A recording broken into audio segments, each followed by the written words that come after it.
Good morning. আজকে একটা বিশেষ ইম্পর্ট্যান্ট অঙ্ক করব। অঙ্কটা খুব ইন্টারেস্টিং। অঙ্কটা স্ক্রিনে দেখা যাচ্ছে। In the sequence A1 A2 dot dot dot AN the some of any three consecutive terms is 40। এটা খুব important. The some of any three consecutive terms is 40 if the third term is 10 and the eighth term is 8, then the 1000th term is।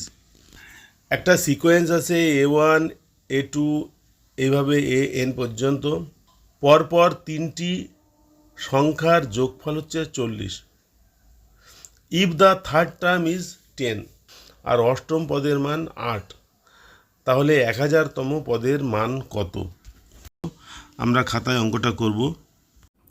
আমাদের দেওয়া আছে সিরিজটা এরকম A1 A2 A3 A4 A5 এইভাবে AN পর্যন্ত, এবং বলা আছে যে কোনো তিনটি পরপর পদের যোগফল হচ্ছে 40। তাহলে আমরা লিখতে পারি A1 plus A2 plus A3 equal to 40। আবার লিখতে পারি A2 plus A3 plus A4 40। আবার লিখতে পারি A3 A4 A5 40। পরপর যে কোনো তিনটি পদের যোগফল হচ্ছে 40।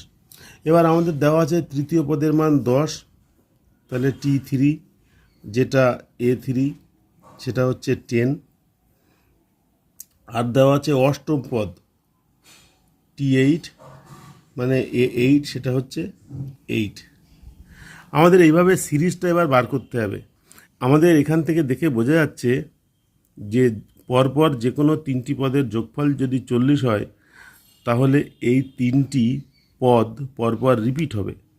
কিভাবে রিপিট হবে একটুখানি দেখে নিই। এটা 1 নম্বর সমীকরণ, এটা 2 নম্বর সমীকরণ, এটা 3 নম্বর সমীকরণ। যদি আমি 1 নম্বর থেকে 2 নম্বর সমীকরণ বাদ দিই,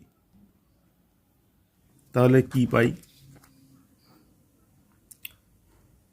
A1 plus A2 plus A3 minus A2 minus A3 minus A4, সেটা হচ্ছে 40 minus 40 equal to 0।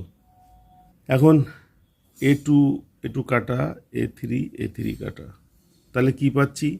A1 minus A4 equal to 0, তার মানে A1 equal to A4।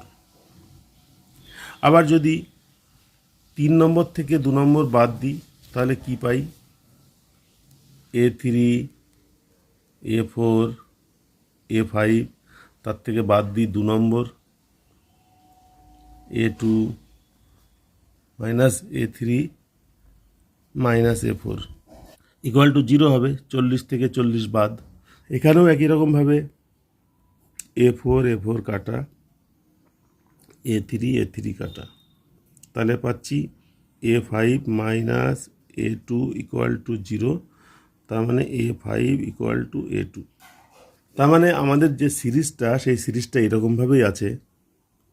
A1 A2 A3, তারপরে আবার A1 A2 A3 এভাবে আছে। তাহলে প্রথম, দ্বিতীয়, তৃতীয়, চতুর্থ, পঞ্চম, ষষ্ঠ এইভাবে আছে AN পর্যন্ত। এবার আমাদের দেওয়া আছে যে T8 ইকুয়াল টু হচ্ছে A8, যার মান 8। আমরা একটু আগে দেখলাম যে A5 ইকুয়াল টু A2, অর্থাৎ 3 নম্বর পদ বাদ দিলে পরেরটার সঙ্গে প্রথমটা মিলছে। A8 equal to A5 equal to A2, আবার A1 equal to A4 equal to A7, এরকমভাবে আছে। আমাদের দেওয়া আছে A1 plus A2 plus A3 equal to 40। মান বসিয়ে দিই। A8 equal to A5 equal to A2 এর মান হচ্ছে 8, অর্থাৎ A8 যা A2 তাই। তাহলে A2 এর মান বসিয়ে দিই 8, A3 এর মান দেওয়া আছে 10, এই যে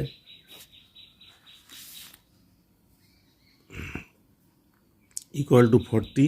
তাহলে এখান থেকে আমরা পাই A1 অর্থাৎ প্রথম পদ হচ্ছে 40 থেকে 18 বাদ 22। এবার আমাদের বার করতে বলেছে 1000তম পদ তার মান, তাহলে T1000 সেটা হচ্ছে কত, A1000। আমরা 1000কে লিখতে পারি 3 গুণ 333 যোগ 1।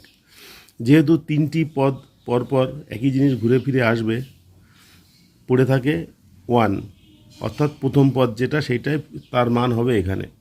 A1 হচ্ছে 22, সুতরাং 1000তম পদের মান হবে 22। T1000 equal to 22। এটা হচ্ছে উত্তর। উত্তরের অপশানগুলো থেকে দেখা যাচ্ছে 22 আছে 2 নম্বর অপশানে, তাহলে এই অঙ্কের উত্তর হচ্ছে অপশান নম্বর 2। আজকের অঙ্ক ক্লাস এখানেই শেষ হচ্ছে। পরের অঙ্ক ক্লাসে আমরা অন্য কোনো অঙ্ক নিয়ে আলোচনা করব। আজকের ক্লাস অ্যাটেন্ড করার জন্য সকলকে ধন্যবাদ। নমস্কার।